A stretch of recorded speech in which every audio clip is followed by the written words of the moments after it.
Okay, hello everyone. Welcome. This is the live stream session of Depression Quest, and also opportunity thereafter for any additional questions. We've been chatting a little bit before we went on the air, um, and this is especially for my Writing for Games class. But the focus is going to be on Zoe Quinn's Depression Quest. So if you have access to this stream, it's a chance to see a little more about that game. And good to see you, Brad.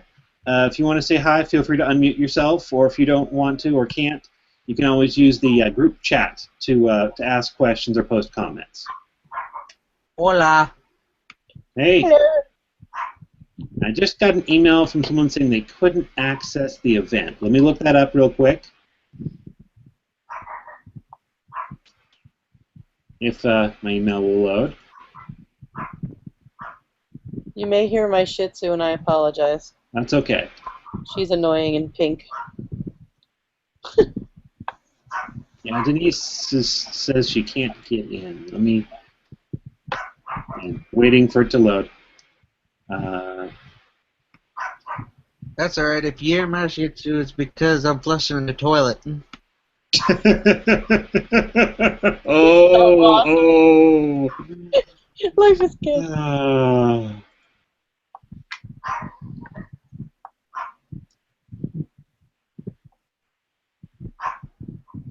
My dog is ridiculous. If she just stays in the kitchen, it won't be so bad.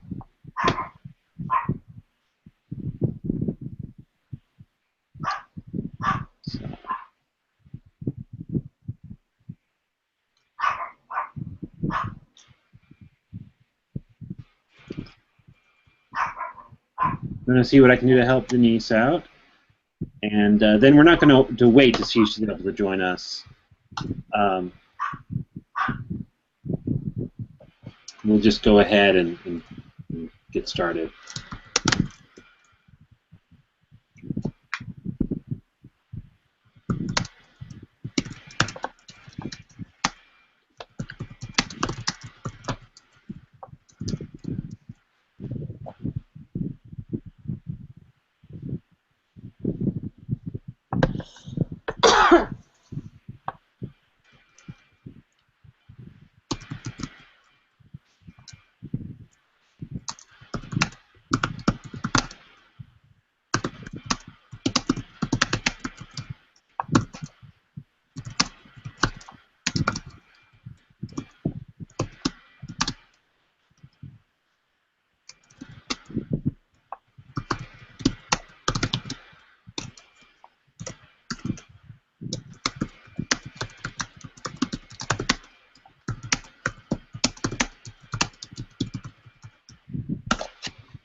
Okay.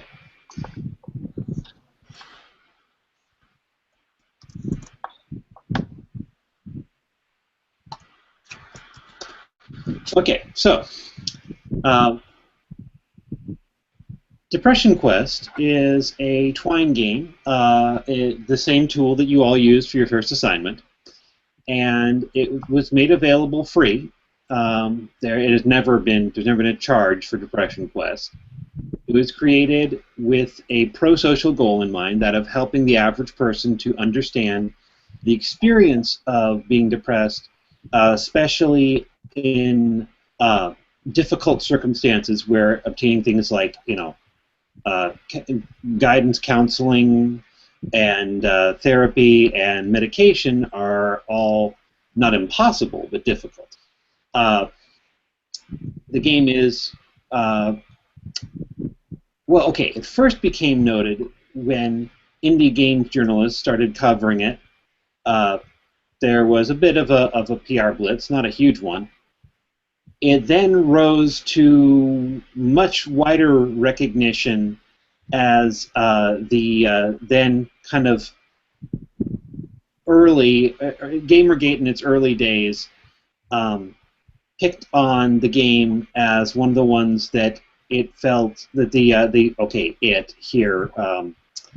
trying to loosely represent the behavior of many people self-identified as Gamergaters did not deserve attention in the game's media, in the game's press, and rather bizarrely, that these games, which mostly represented games that were more overwhelmingly represented games by female designers, often represented games with queer content or socially conscious content, and represented indie games in the most part, indie games that were, in many cases, less gamey. That is to say, less requiring mastery of a certain set of game mechanics in order to play or achieve success in. I mean, Depression Quest is a purely narrative game, and it is one that is, it's not so much a matter of trying to win as it is experiences along the way. Some people actually consider games like that to not be games.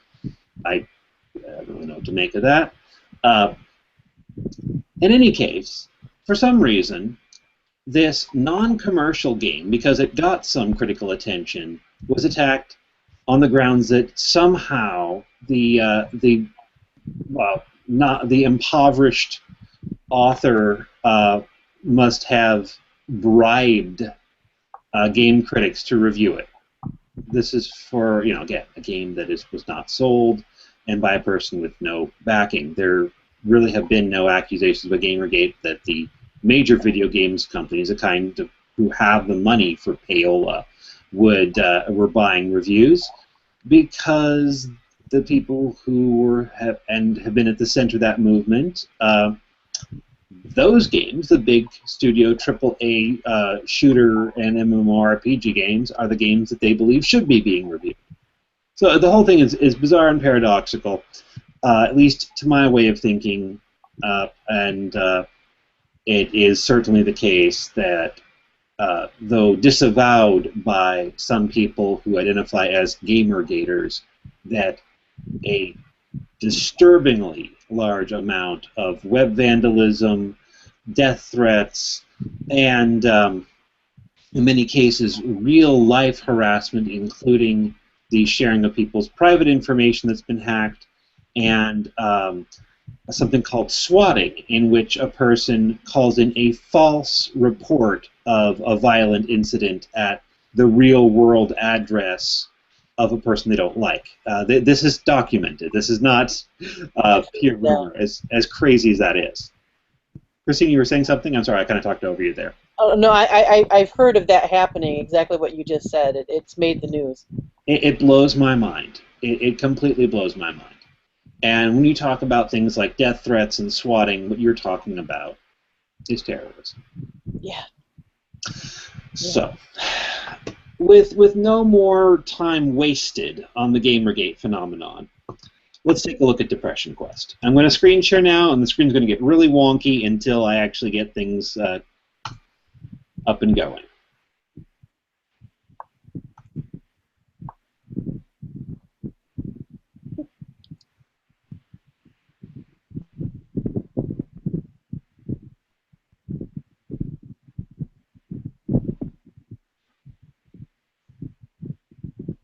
So, this is Depression Quest. I believe, actually, with my current settings, you probably can't hear the background music, right? You're not getting the background music that's just coming through my headphones? Yeah, no, I don't hear anything. Okay, I'm going to change that so the sound actually comes out of my internal speakers here. So you might get it faintly, but it's not going to be too much of a distraction to anyone.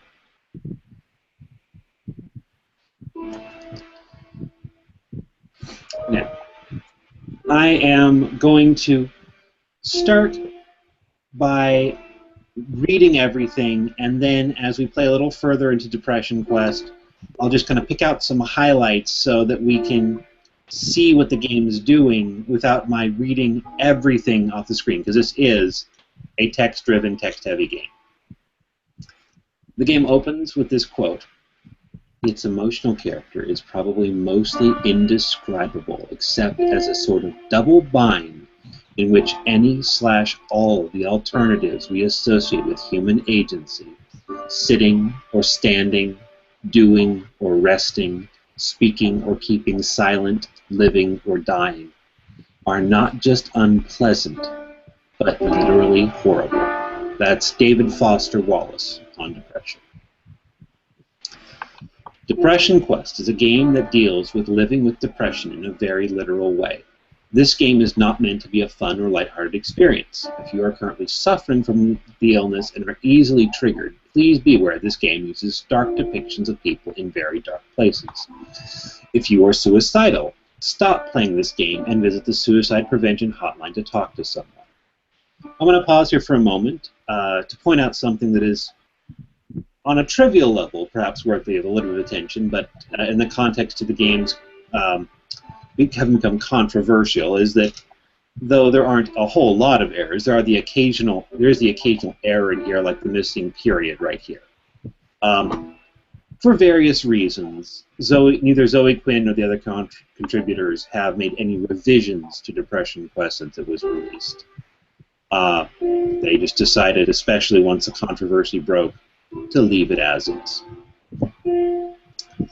The goal of this game is twofold. Firstly, we want to illustrate as clearly as possible what depression is like, so that it may be better understood by people without depression. Hopefully, this can be something to spread awareness and fight against the social stigma and misunderstandings that depression sufferers face. Secondly, our hope is that in presenting as real a simulation of depression as possible, other sufferers will come to know they aren't alone and hopefully derive some measure of comfort. It goes without saying that because the very nature of depression is experienced differently by every person who suffers from it, we aren't trying to say that this is the best or most accurate representation, merely that this is an amalgamation of the experiences of the developers and several people close to them. Many of the following encounters deal with issues such as therapy, medication, handling a love life, and reaching out to support networks. In reality, less than half of depression sufferers actually seek treatment for reasons such as lack of money, perceived personal failing, or public stigma. These things were included in order to touch upon as broad a range as possible, since all these elements can be very important to sufferers of depression, though they will likely not be the experiences of most sufferers. It's important to recognize that not everyone with depression is so lucky. Many people with the illness don't have a lot of the luxuries we have in this game. We've written it this way so that we can focus specifically on the illness, which becomes more and more difficult to deal with as the person who has it is less and less well off. This game uses audio as part of the play experience. We encourage you to play with your sound on. Thank you for playing. You can view the controls, which is really, very straightforward. But in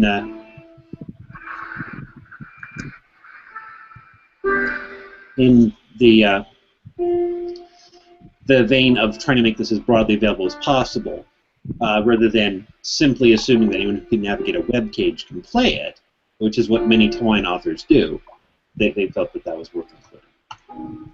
Let's begin. Okay, so one thing we see here is that this is not, branching dialogue, something that for the class you'll be working on for your third assignment. This is branching narrative, and it is less focused on specific decision-making, at least in this first passage, than you were instructed to be for your first assignment. You can see there are a lot of links here in the middle, which, when that is done in Twine, usually that is to a page with extra information that will often, but by no means necessarily. You can do whatever you want, but take you back to the page you came from. This is the last page that I will just start by reading the whole of, and after here, wherever possible, I'm going to pick out highlights. It is early on a Monday morning. You are a mid-20s human being. You have a significant other named Alex, whom you are rather fond of. You've been seeing exclusively for the past few months. The rest of your social circle consists of a variety of friends and acquaintances, some of whom you met at your day job, which is a little boring but pays the rent.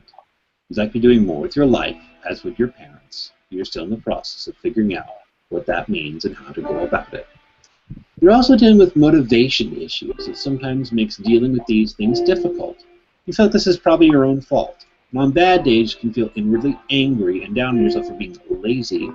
You're not quite sure how you can break out of it, or how other people deal with these feelings and seem so functional. You spend a lot of nights fixating on thinking about this, but never seem to do anything about it other than what you sleep. Let's take a quick look at some of this information here. Here's some information, and if you look, Alex is a name that sounds like it's, most often is a man's name. If you actually go to the Alex page, you finally get, after some general references, they're much younger than you are, she, a female pronoun. I think this is in part an attempt from the designers to not make Alex kind of absent and genderless in the story. Sometimes in games, details are left out to help players imagine themselves in the role in a more broad way. That's not necessarily wrong. Here, if you don't read this passage, it's easy to assume that Alex is a man, is male. If you do, you have a female pronoun in here, a couple of them. But you could go right back to thinking of Alex as a man if that's more easy for the player. Context, explaining the character has a few protagonists, a few close friends, feeling nervous out on your own, a sign of social anxiety or depression, bad habit of flaking out, and feeling guilty about the whole thing. Day job. Day job's nothing special, remote from coworkers, having a hard time getting out of bed and going in. Parents, and a actually unbroken family, which is the exception these days,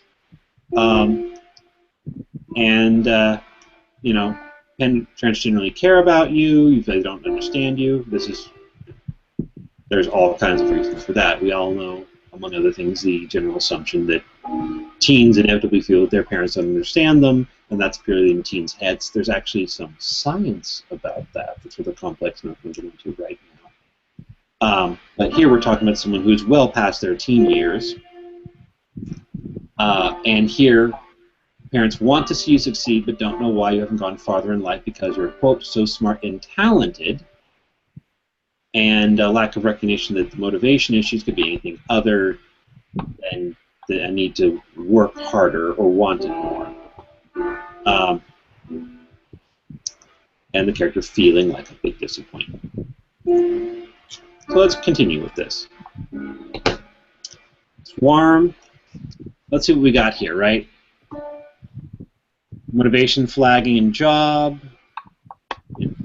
working in a fog,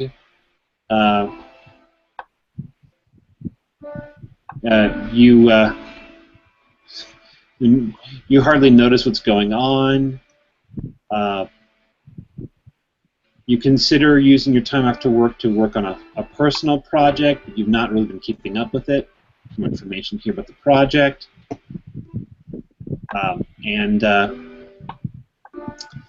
Intriguingly enough here, because there's nothing that can fit with depression, is that the personal project has been hung on to and continued with, though in fits and starts, but is something that the character is very uncomfortable talking about.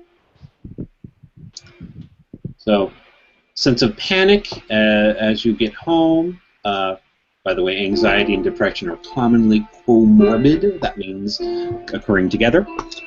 By the time you arrive home to work clothes, stressing like a heavy woolen blanket, she's staring at you. You want to sit down with your thought of trying to work, then your stress levels flying. You feel suddenly absolutely exhausted, and the symptoms are to hide in bed.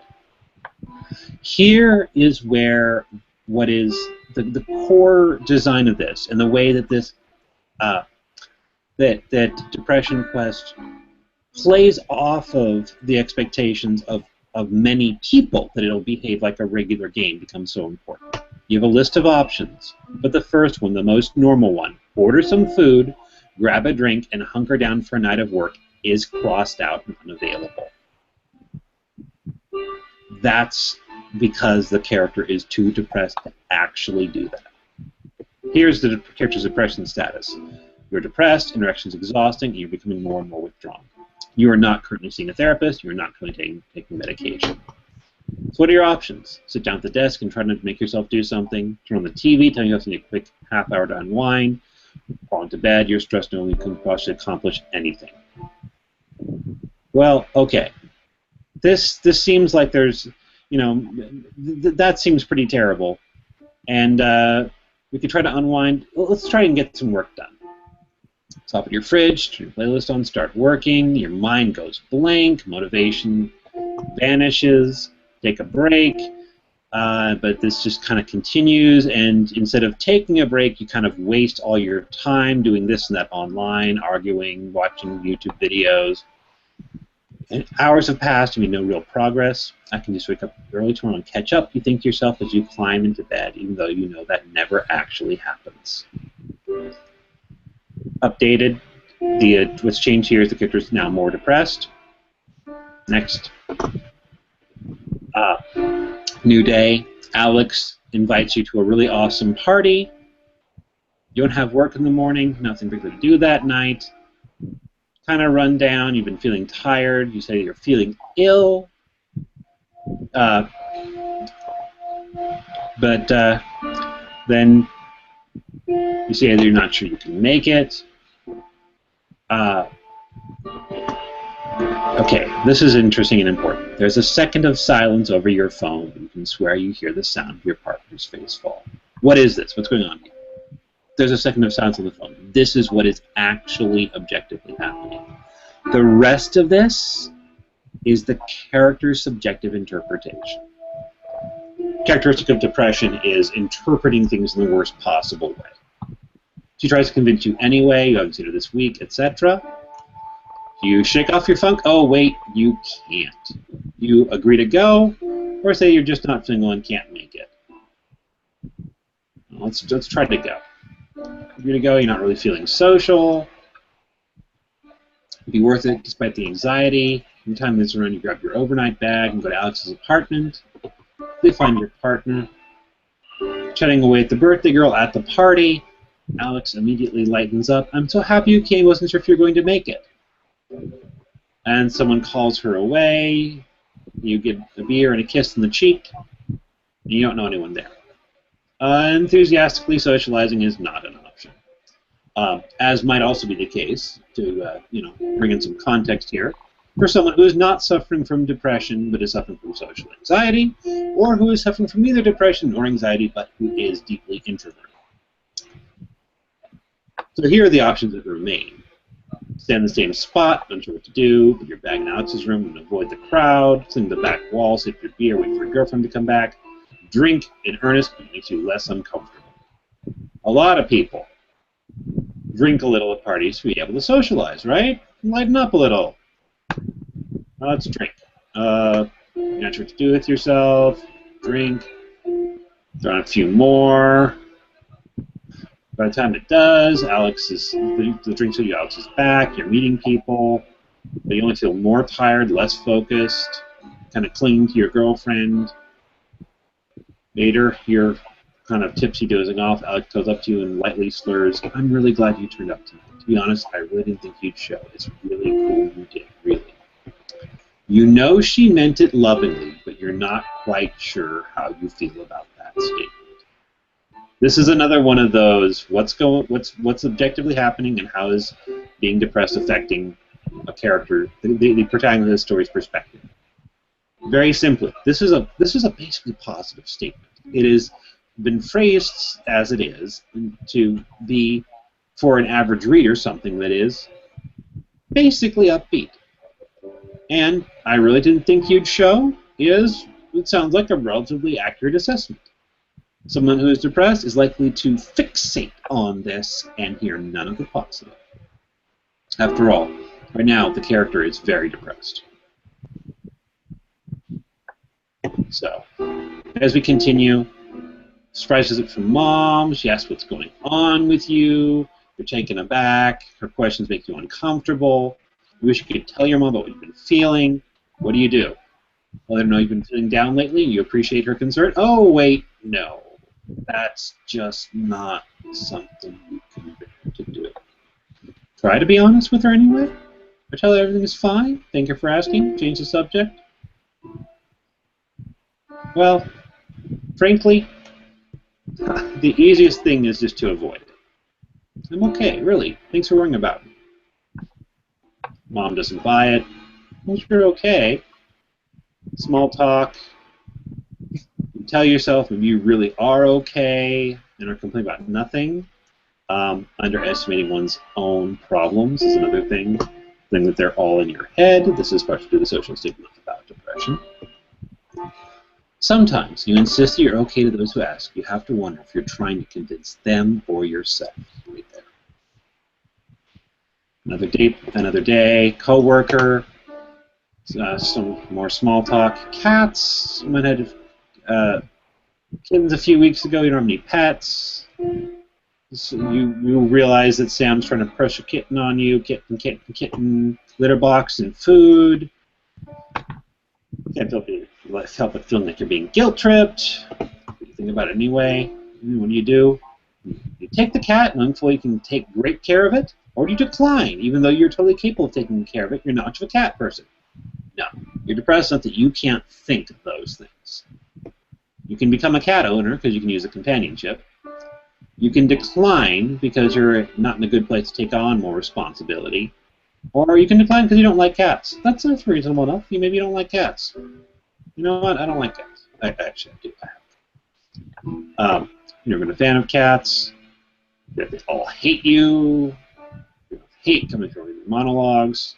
There's the depression again, right? Maybe the character really doesn't actually like cats. Maybe they are too depressed to see what most people see as affectionate behavior from animals. And again, some people honestly and without any problems don't like cats. But maybe here the problem is feeling that no one can like you. And anyway, he was able to find a good home for the kitten. Okay. Very depressed, a lot of time sleeping, hating yourself, little energy or motivation. Quitting time just around the corner. Tempered evening, that sounds like a nice time. Call from Alex. Friends hang out to celebrate. You encourage her to go and have a good time since you know it's been a while. Since you know she isn't going to go without you. So because you're not going to go and she won't go without you, we wind up here on the couch watching Netflix, eating pizza. You always appreciate your partner's efforts to take your feelings into account. You worry you're holding her back. They seem to enjoy watching time with you, but the nagging fear has made you more self-conscious than ever, retreating, and you're starting to pull away from Alex. You know that despite the bad times, she loves you, and that things are, the race is a two-way street. You resolve to always be there for her. You tell her how important she is to you and enjoy the evening. Those are the options that are excluded. You can ask her if she's happy with the relationship, or you can just say nothing. Pretty worried. Far from the first time you would have had the conversation, you know how it plays out. You explain that you feel worthless. She tries to tell you it's just to see you that way. You insist that she's being biased. She's the one who's irrational in telling you that you're not worthless. she gets frustrated. And where does this leave the character? The weight of an unspoken, unresolved issue in your relationship joins you in the room for a little while. You dare not pick it up for the rest of the night.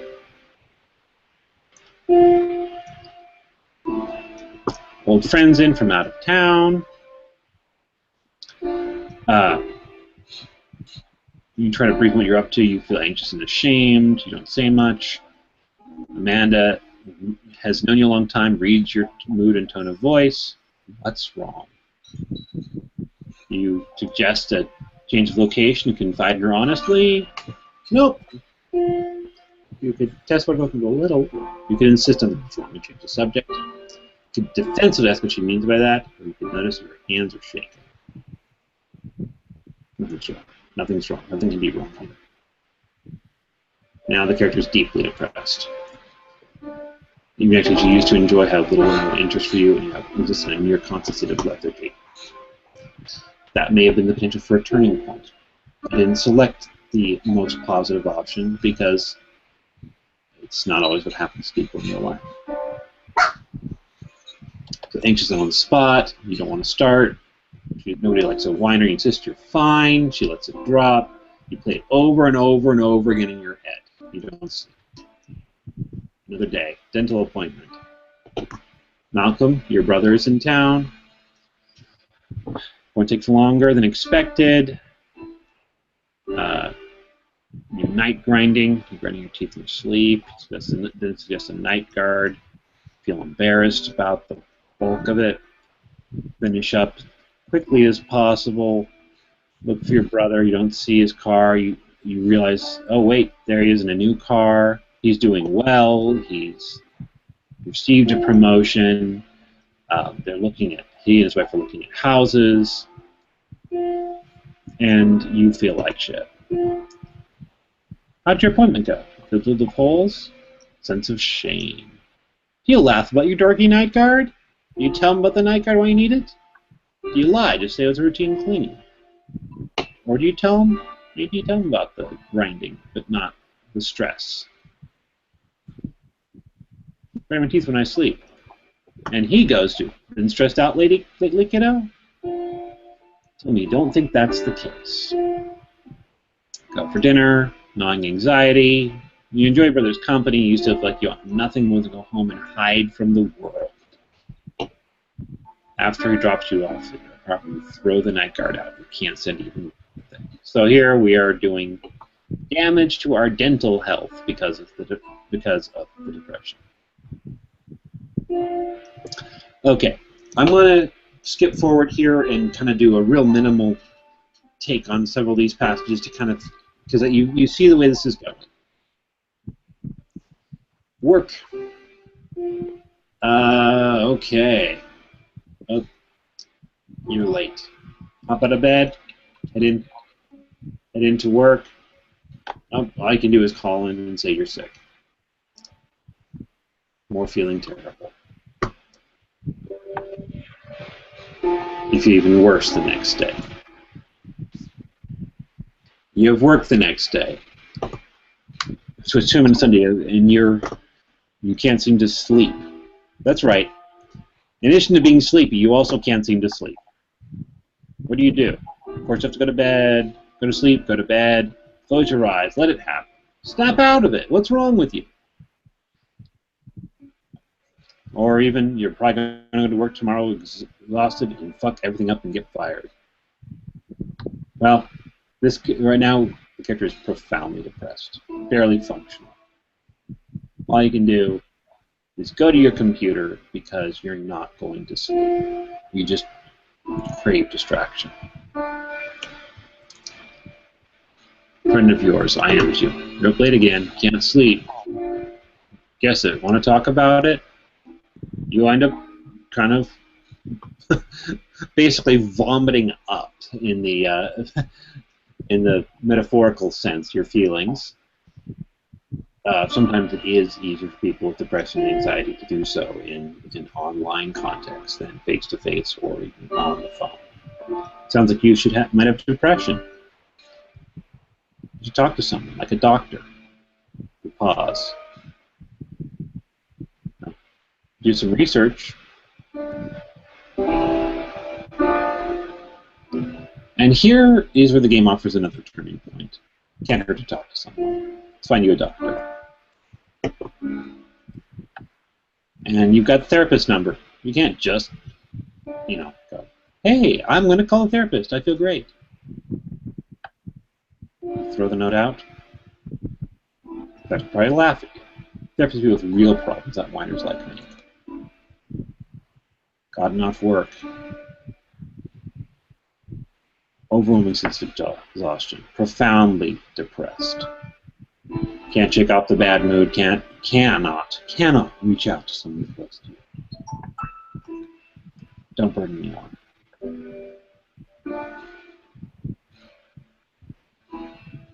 Severe depression. Motivation levels non-existent. Apathy and panic. Lacking energy. You feel like dying, but are too drained to act out those feelings. It is a clinical reality that the risk of suicide from depression is not in the most deep depression. It comes before that because people who are sufficiently deeply depressed are literally too depressed to kill themselves. Mom, same old, nothing new. Run away. Hide in the bathroom. You alright? Your brother, I was feeling sick. I'll be out in a while. Nothing is quiet. Hey, just so you know, I'm really proud of you. You hear his big footsteps, and you splash my face with you and rejoin your family. Alex's apartment.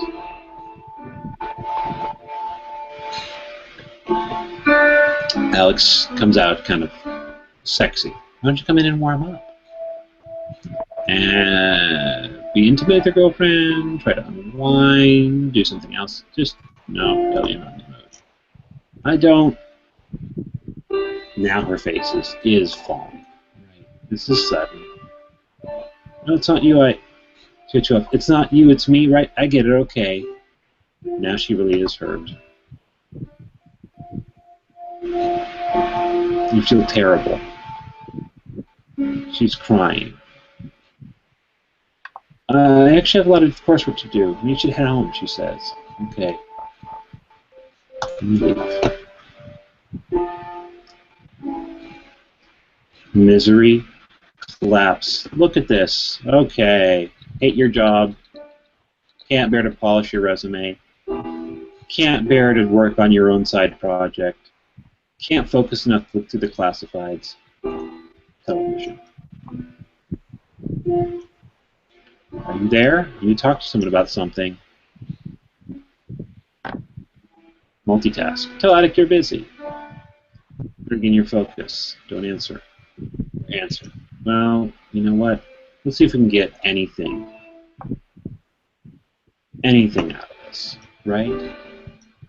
And your friend online just found out he or she, I don't know if we know Attic's gender, they got cheated on. Oh no, that's horrible.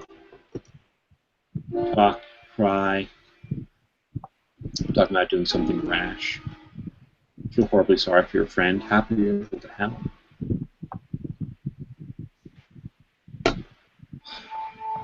At Alex's apartment, tense night. One of your moods. And it said she wouldn't push you, but missed talking to you. They together. She stirs in her sleep. She asks if everything's okay. Can't open up easily. Maybe you can tell her about your situation. Not okay. Something important. You talk about it. I need to help. I think something I just have to live with. So you sad eyes, and I'll live with it. With you. I don't know how you could possibly love me. Right there, that's a depressive statement if there ever was one.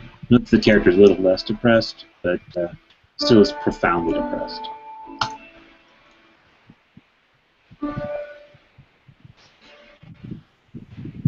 Friday night, coworkers, gonna join them? Of course not. Gonna check on your friend Attic? Oh, no. Call Alex? Drink? Go out alone. Turn apartment feels claustrophobic. You walk a long time. After the stress that does begin to clear a little.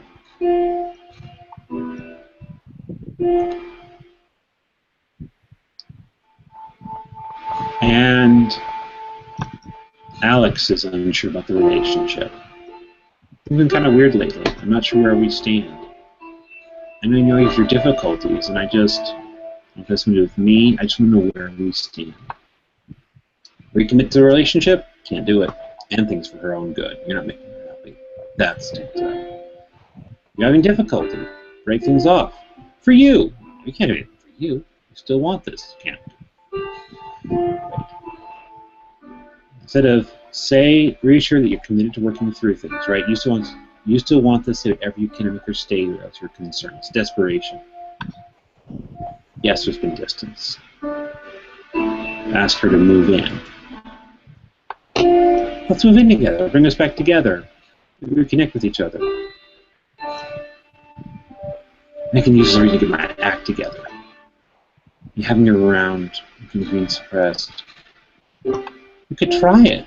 I have to. With a tight hug. The first weeks feel amazing, but your choice is not a wise one. The lack of communication is like it's her fault. This fuels your illness. Here we go. What could have been if you weren't such a fuck up? The self-fulfilling prophecy of depression. Parents' house. How are you these days? Depression's a battle, taking a toll. Constantly fighting a losing battle just to go to work. Relationship with your friends deteriorate. Things finally to breaking up with Alex. That ended. Communicated much to Malcolm. Feeling more than anything is a lack of feeling. You're surprised to find what you feel. One thing is an overall lack of feeling about it. He seems very concerned. He wants to be there for you. Even now, pointing out the events is exhausting and defeating. You feel drained. You never go through one of those conversations. You simply clear your throat and try and choose the subject. So, what we have there is neither the best nor worst path through Depression Quest. Here's the epilogue where the game's creators remind us that the depression itself, doesn't really have an end. There's no neat resolution. Didn't have a tight end one, provide a series of outlooks to take moving forward. That's all we can do with depression. Keep moving forward. Thanks again. That's the credits.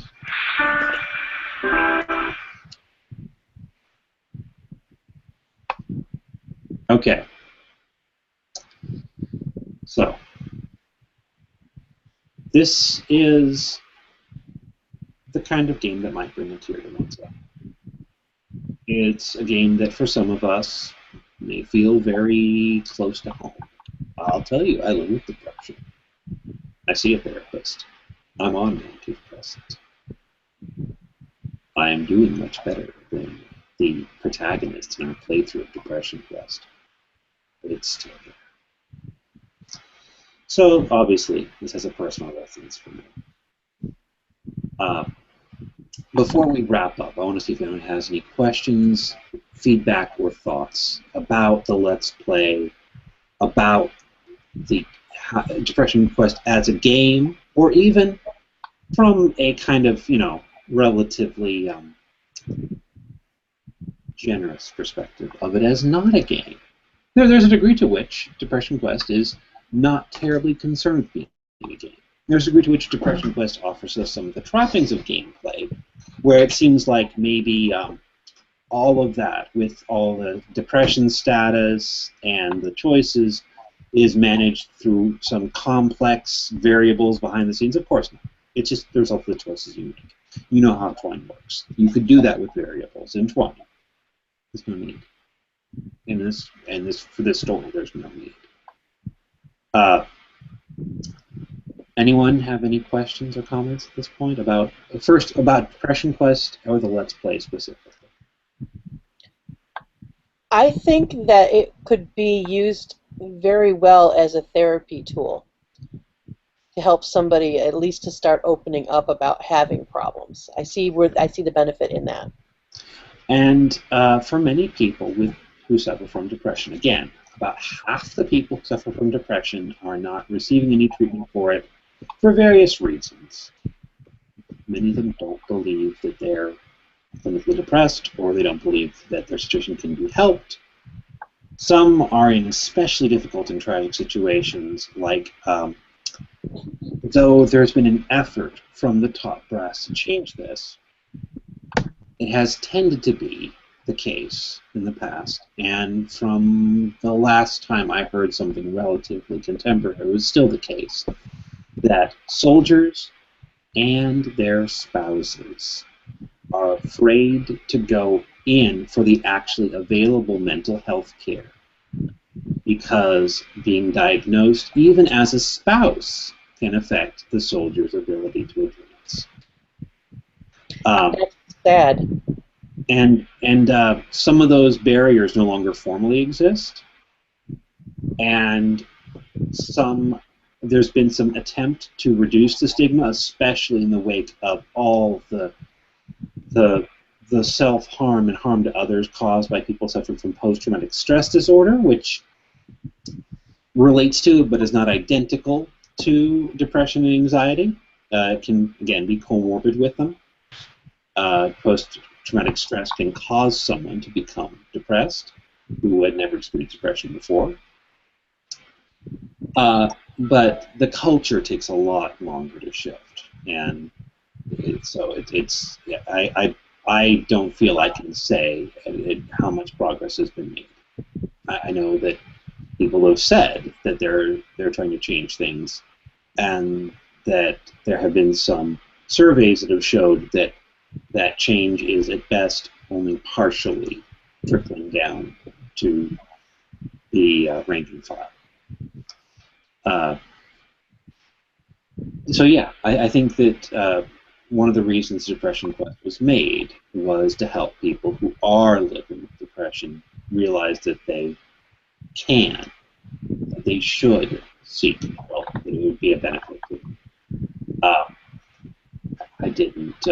I didn't actually seek professional help myself until after the beginning of the relationship with the wonderful human being who is now my spouse, who also has experienced depression. I think most people have at one point or another. Exactly. Most people have been, well, everyone experiences lows. And I think in the course of their lives, most people will experience what could be called an episode of depression. Many people becoming depressed over the terrible things that happen in or close to everyone's life. Everyone has terrible things happen to them or to those close to them sooner or later. People need help through those times.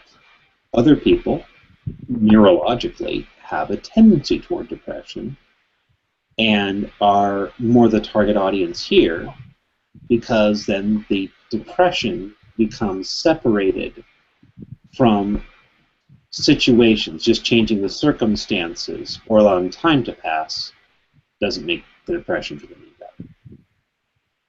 Right. So Makes sense.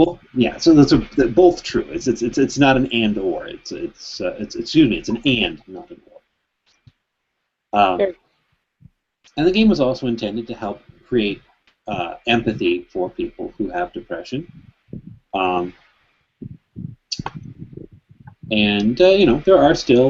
It's still easy, especially given that people in many contexts are not going to want to open up about their mental health status, even if they have a fully aware and relatively comfortable relationship with what their mental health is. It's easy to look at someone who is in the midst of a depressive episode, that is to say, for example, someone with chronic depression who is in a low, or someone who is suffering a depressive episode who is not does not have chronic depression, if you don't know the details of what's going on, and assume that they are lazy or apathetic, or just they need to get some sleep, or they need to try harder. And the more you're dealing with a long-term neurological imbalance, especially if it's untreated, the less any of those things are true. So, yeah, it's not a perfect game. I certainly wouldn't make that claim. I could have pointed out a few more little typos as we went along, but that didn't seem relevant to me. Yeah, we're word people here. It's easy to see both the actual errors and sometimes some less than perfectly felicitous phrasings. Easier to see it in somebody else's written word than your own, because your mind glazes over your own stuff, fills in the blanks. Well, you know what you meant to write. This is part of why editing one's work is often best done after taking a little bit of time away from it, and proofreading one's own work for those errors, the little ones, is really difficult. Whenever possible, it's good to have someone else to do a proofreading scan. To clean up as much as you reasonably can. But yeah. I agree. Editors are a really important part of the writing process. Whoever your editor is, even if they're not called an editor, and if when you're in a situation where you have someone who is going over your writing before it sees the light of day, that person is as essential to you as like the clerical staff are to the running of an office. These people are often underappreciated, but without them, nightmares would happen in days, minutes, seconds. Yes. So, bake them cookies. Tell them you love them. Yes. Keep them happy. Editors, office staff, and janitors. These are people we do not appreciate enough. Till the toilet backs up. Yes. And you're like, no. Awesome. Very good. It's now a little bit past 10:30. Unless anyone else has any questions, let me check and see. I haven't heard any got any alerts about the watch page. I'm going to try and finish up the reading for the week and organize a couple questions, and I'll shoot you an email probably Friday. That sounds good. I look forward to it. I'll have time to organize. I'll be up late tonight reading, and then I work tomorrow, so I'll try and organize. I already got, when I logged on yesterday, Brad, you are so cool, Brad, always first. Brad and Van had already posted tonight's assignment, so I went ahead and did mine because it was pretty fun. So that was interesting. I did like the discussion this week. So I try, and I like. I think both this week's and next week's discussions can be a lot of fun if you just get into the spirit of them. They're kind of related. You'll see when week 3 opens up. Sweet. Yeah, no, I had fun with it last night. I was like, hey, this is fun. So if anybody reads mine and thinks I am a dork, I apologize. I am, everything to me is, I'm a very serious person, but at the same time I see the humor in everything. It's out there. If you just turn your head sideways and look at the world this way, that's how I see it. Oh, yes. That's why I've got pigs in my episode. It's all good. I can't help it. But anyway, well, thank you so much. I appreciate it. This was interesting. I'm glad. Now I know how to use Google Hangout. Yay! Christine, Brad, thank you both for coming. And anyone who is watching this later on, including, it looks like Denise was able to access the watch page, but not actually join us in the stream. Well, hello, Denise. So, Denise, if you have any questions at this point, email or messaging on the platform is probably best, because I'm going to close this out, and then once this propagates to YouTube, I'll send the link to the entire class. Sweet. Well, thank you so much. Oops. Oh, Brad, yes, please. I did actually leave a question in the chat box, but I'll go ahead and ask it now. It's a real simple I didn't see it. Okay. It's just a real simple question. It's just asking if there's any other games like this one for like other topics outside of depression. Oh, yes. If you let's see, what's the best way to?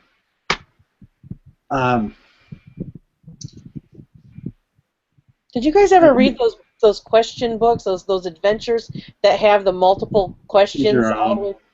Goosebumps. Yeah, I read tons of those growing up. My brothers and I had this collection. Must have had about 30 of them. They were so fun. Oh yes, I read a lot of choose your own adventure novels, and other ones that were there are a whole bunch that did the same thing but weren't under that brand.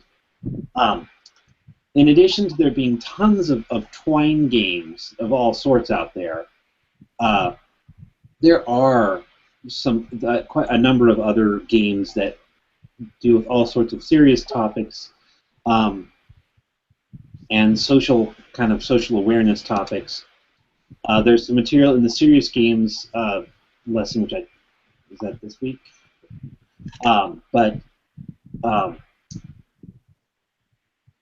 was there a specific area you're talking about, for example, other physical health, mental health concerns? Just in general. There's stuff out there, and it's on a wide range of topics. I wouldn't call it comprehensive. For example, I can't think off the top of my head of a single game that deals with schizophrenia in a medically accurate way. There are so many games, just like there are movies, so many movies, where schizophrenia is depicted as the thing that the killer has. Maybe it's not called schizophrenia, and it's not depicted as the way that schizophrenia actually behaves. But, there is A Beautiful Mind, a movie that actually is about an accurate portrayal of schizophrenia.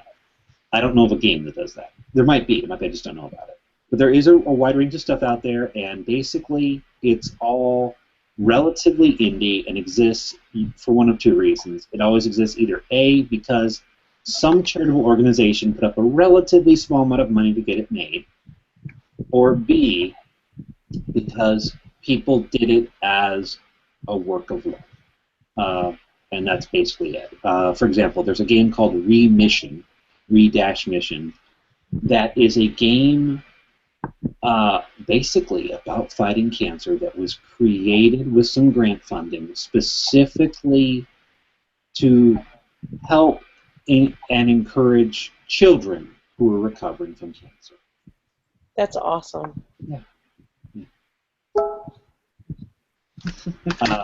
And all of those games, all games like this that have that kind of content, part in part because they're always done on a shoestring. There's always some room for questioning whether they are the most effective of getting that information across or of providing that encouragement. And I think, obviously execution, the quality of execution is going to vary. But I think it's a simple reality that in a world where more and more people play games, I mean, you look at the percentages for people who are, at this point, in their 40s and younger, and it's virtually everybody. Some people, it's very light, very occasional gameplay. They only play Facebook games, or they only play games on their phone when they are stuck waiting somewhere. But with games being such a huge part of the culture, being able to reach people through games is more important than ever. That's my perspective on it. Cool. Yeah, no, that's good. Very good. Awesome. Well, I'm going to have to bid everybody good night and adieu, because I have to go pick up my kid at work. He's getting out in about 15, 20 minutes. So we have one vehicle, and it's sad right now. So right. I'll know tomorrow. Wish me luck. Good luck. Good luck. Thank you. Thank you very much. I'm going to stop broadcasting at this point, so let's go ahead and wind up the session. Good night, everybody.